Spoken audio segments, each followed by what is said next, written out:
Hi, Gregg Bell, the News-Tribune again. Lambeau Field in Green Bay. What a historic, cool venue this is. I could go on and on talking just about that. But let's talk about the third preseason game for the Seahawks today.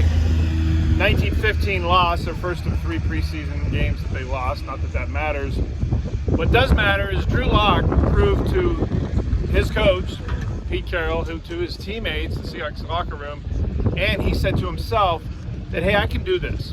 Even though a couple years ago the Denver Broncos discarded him, eventually ended up putting him part of the Russell Wilson trade, Drew Lock said after today's game that this preseason was really, really huge for me in reestablishing in his mind that he can be an NFL starting quarterback and win against starting defenses, which is what he faced again today.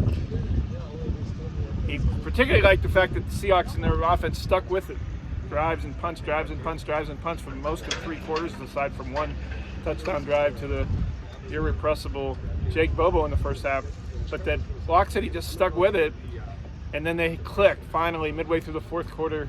Easop Winston, who had a big, big drive and his chances to stay with the team.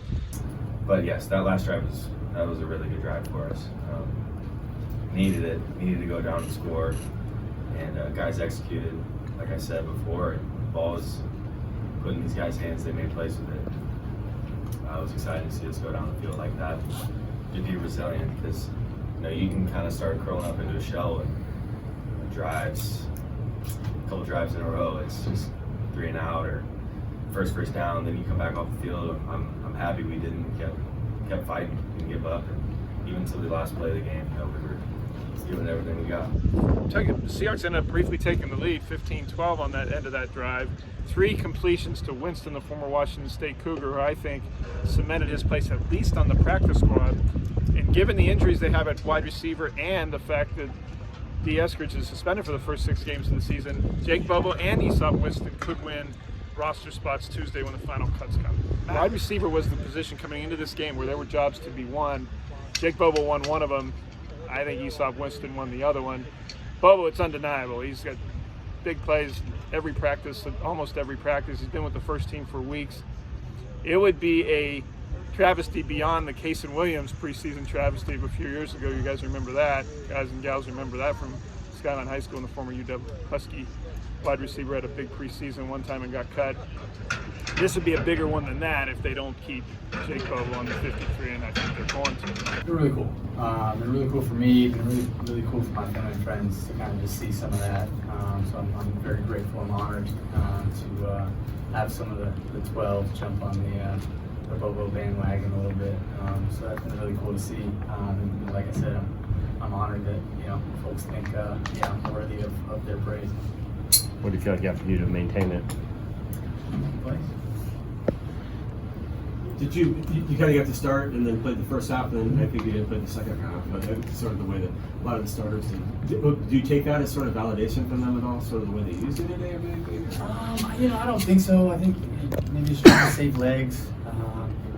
Had some tough practices this week for sure. And then starting that first half and going throughout first half. So I think it was nothing more than trying to keep me from maybe tweaking something or pulling something. So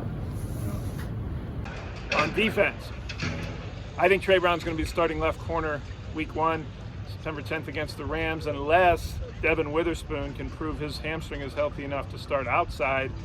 Witherspoon, Carroll said after the game, is going to start on Tuesday morning walkthrough practices.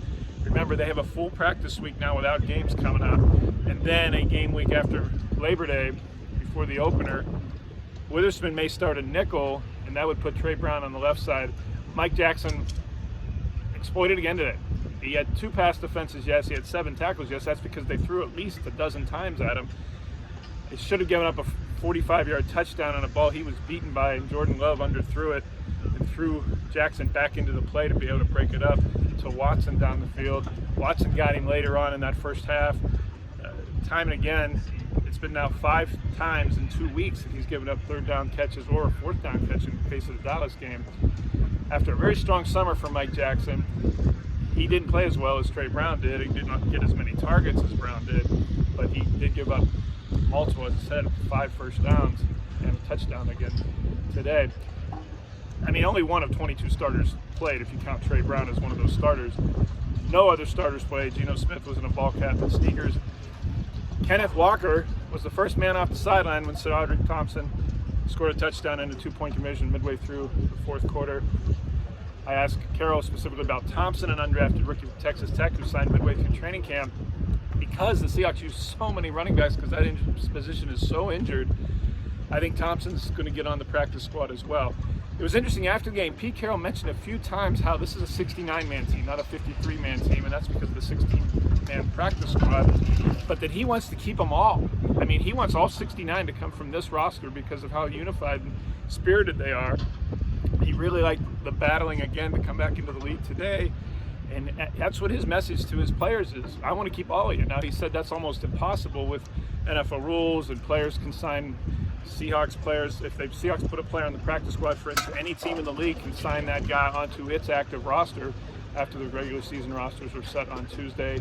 Then there's waivers and waiver claims. To get a guy on the practice squad, he has to go through waivers on Tuesday, and a team could claim him. But if it's Carroll's way, and the way he told it after the game, he wants all 69 of his players and all 16 people on the practice squad to come from the current Seahawks 90.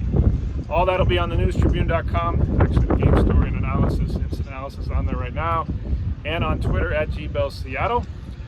Have a great weekend. I'll talk to you again early next week.